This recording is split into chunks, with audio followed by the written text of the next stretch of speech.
우리는 지금 사람을 대하는 태도에 대해서 살펴보고 있습니다. 사람을 대하는 태도가 아주 중요합니다. 사람을 대하는 태도에 따라서 삶은 큰 격차가 납니다. 그렇다면 예수님은 사람에 대하여 어떤 태도를 가지라고 말씀합니까? 먼저 우리는 사람을 대할 때 예수님을 대하듯 하는 태도를 가져야 한다라고 지난 시간에 살펴보았습니다. 오늘 두 번째로 살펴볼 것은 우리는 사람을 대할 때 반드시 결산의 때가 있다는 태도를 가져야 합니다. 다른 사람이 어려움을 당하였을 때 예수님을 대하듯 한 태도의 결과는 무엇입니까? 본문 34절을 보시면 그때의 임금이 그 오른편에 있는 자들에게 이르시되 내 아버지께 복받을 자들이여 나와 창세로부터 너희를 위하여 예비된 나라를 상속받으라 라고 말씀합니다. 양으로 분류된 사람들입니다. 아버지께 복을 받을 자들이라고 말씀하고 있습니다. 천국에도 들어갑니다. 반대로 염소로 분류된 사람들의 결과는 어떻습니까?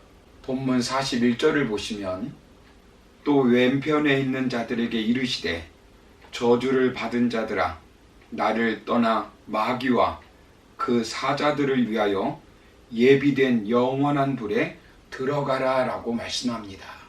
그리고 46절을 보시면 그들은 영벌에 의인들은 영생에 들어가리라 하시니라 라고 말씀합니다. 저주를 받는다고 말씀합니다. 마귀를 위해 예비된 영원한 지옥에 들어간다고 말씀합니다. 영벌을 받는다고 말씀합니다. 이 땅으로 끝나는 것이 아니라 영원한 나라의 결산이 있다는 것을 믿고 우리가 사람을 대해야 한다는 것입니다. 심판하시는 분은 누구입니까? 31절을 보시면 인자가 자기 영광으로 모든 천사와 함께 올 때에 자기 영광의 보좌에 앉으리니 라고 말씀합니다. 인자이신 예수 그리스도이십니다. 예수님의 재림으로 이루어질 심판을 말씀합니다. 이 결산은 어느 날 갑자기 예외 없이 모든 사람에게 임하십니다. 이 땅에서도 죽습니다. 역사도 끝이 날 때가 옵니다. 예고하고 오는 것이 아닙니다. 히브리서 9장 27절을 보시면 한 번 죽는 것은 사람에게 정해진 것이요 그 후에는 심판이 있으리니라고 말씀합니다.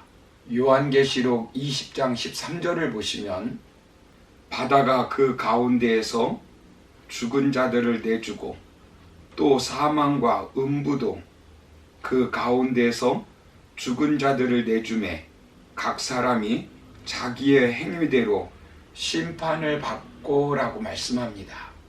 불신자에게는 지옥에 가는 심판이 있습니다. 믿는 자에게는 상급에 대한 심판이 있습니다. 갈라디아서 6장 7절을 보시면 스스로 속이지 말라. 하나님은 업신여김을 받지 아니하시나니 사람이 무엇으로 심든지 그대로 거두리라 라고 말씀합니다. 고린도 후서 5장 10절을 보시면 이는 우리가 다 반드시 그리스도의 심판대 앞에 나타나게 되어 각각 선악간에 그 몸으로 행한 것을 따라 받으려 함이라 라고 말씀합니다. 물론 우리는 궁극적으로 예수 그리스도를 믿음으로 말미암아 천국에 갑니다. 그래서 우리는 예수 그리스도를 믿을 때에 형식적으로 믿으면 안 됩니다. 우리가 예수님을 위하여 행한 믿음대로 거두게 되어 있습니다. 야고보서 2장 17절을 보시면 이와 같이 행함이 없는 믿음은 그 자체가 죽은 것이라 라고 말씀합니다. 사람을 대하는 태도를 보면 그 사람이 예수님을 믿는 사람인지 아닌지 분별할 수 있습니다. 나무는 그 열매를 보고 알 수 있는 것입니다. 예수님을 믿으면 다른 사람을 물건 취급하지 않습니다. 진화된 동물로 취급하지 않습니다. 하나님이 인간을 창조하실 때 착취의 대상이나 이용의 수단이나 도구로 인간을 만들지 않았습니다. 돕는 배필로 만들었습니다. 우리가 타인을 대할 때 하나님의 형상으로 만들어진 존귀한 자라는 태도를 가져야 합니다. 그렇게 되면 정도의 차이는 있지만 약자들을 자신의 몸처럼 사랑하는 태도로 변화가 일어납니다. 사람에게 사랑과 친절을 베푸는 것은 손해도 낭비도 아닙니다. 믿음으로 구원받은 우리는 다른 사람을 위하여 사는 삶이 곧 나를 위하여 사는 삶이라는 것을 깨달아야 합니다. 예수님은 누가복음 6장 31절에서 남에게 대접을 받고자 하는 대로 너희도 남을 대접하라라고 말씀하셨습니다. 아무리 작은 친절, 작은 사랑이라 할지라도 남에게 베푼 것은 결코 헛되지 않습니다. 반드시 결산의 때가 옵니다. 마태복음 10장 42절을 보시면 또 누구든지 제자의 이름으로 이 작은 자 중 하나에게 냉수 한 그릇이라도 주는 자는 내가 진실로 너희에게 이르노니 그 사람이 결단코 상을 잃지 아니하리라 하시니라 라고 말씀합니다. 선을 베푼 사람에게는 반드시 좋은 일이 일어난다는 말이 있습니다. 잘못 걸어온 전화에도 친절을 베풀면 손해가 아닙니다.